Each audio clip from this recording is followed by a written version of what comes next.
నమస్తే, welcome to KK news. నేను Sridevi. YCP ప్రభుత్వ హయాంలో చంద్రబాబును ఎక్కువగా ఇబ్బంది పెట్టింది సీనియర్ మంత్రి పెద్దిరెడ్డి. కుప్పంలో చంద్రబాబును ఓడించాలని గట్టిగానే ప్రయత్నం చేశారు పెద్దిరెడ్డి రామచంద్రారెడ్డి. తాను ప్రాతినిధ్యం వహిస్తున్న పొంగనూరు కంటే కుప్పం పైనే ఎక్కువ దృష్టి పెట్టారు. ఎలా అయినా చంద్రబాబును ఓడించి తీరుతానని శపథం చేశారు.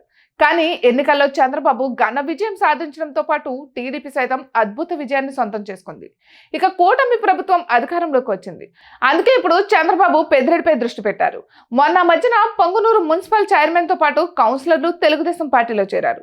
మరోవైపు పొంగనూరులో పార్టీ సమావేశానికి మిథున్ రెడ్డి సిద్ధమవుతుండగా పోలీసులు అడ్డుకున్నారు. అయితే ఒక్క రాజకీయంగానే కాకుండా ఇతరత్ర మార్గాల్లో పెద్దిరెడ్డి రామచంద్రారెడ్డికి చెక్ పెట్టడానికి ప్లాన్ చేస్తున్నారు చంద్రబాబు. ఇక పొంగనూరుకు హంద్రీనివా నీరు అందించడానికి యుద్ధ ప్రాతిపదికన పనులు చేయాలని చంద్రబాబు తాజాగా ఆదేశాలు జారీ చేశారు.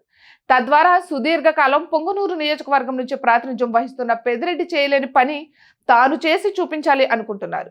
తద్వారా ప్రజల్లో పెద్దిరెడ్డిని పలుచన చేయాలని భావిస్తున్నారు. ఇక చిత్తూరు జిల్లాలోని పడమటి మండలాలకు నీళ్లు అందించడానికి పొంగనూరు బ్రాంచ్ కాల్వ కీలకం. అనంతపురం జిల్లాలోని ముదుగుప్ప సమీపంలోని బొంతలపల్లి దగ్గర ఈ కాల్వ ప్రారంభమవుతుంది. ఇక వైసీపీ ప్రభుత్వ హయాంలో ఈ కాల్వను నిర్లక్ష్యంగా విడిచిపెట్టడంతో పూడిక పేరుకుపోయింది. పలుచోట్ల కట్టలు సైతం బలహీనమయ్యాయి.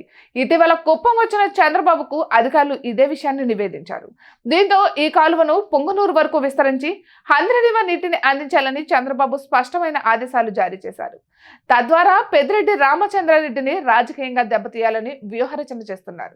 ఈ ఎన్నికల్లో తక్కువ మెజార్టీతో గెలిచారు పెద్దిరెడ్డి. వచ్చే ఎన్నికల నాటికి పూర్తిగా పెద్దిరెడ్డిని నిర్వీర్యం చేసేందుకు చంద్రబాబు ప్రయత్నిస్తున్నారు. మరది ఎంతవరకు సక్సెస్ అవుతుందో చూడాలి. ఇటువంటి మరెన్నో వీడియోస్ కోసం కేకే న్యూస్ తెలుగు ఛానల్ని సబ్స్క్రైబ్ చేసుకోండి.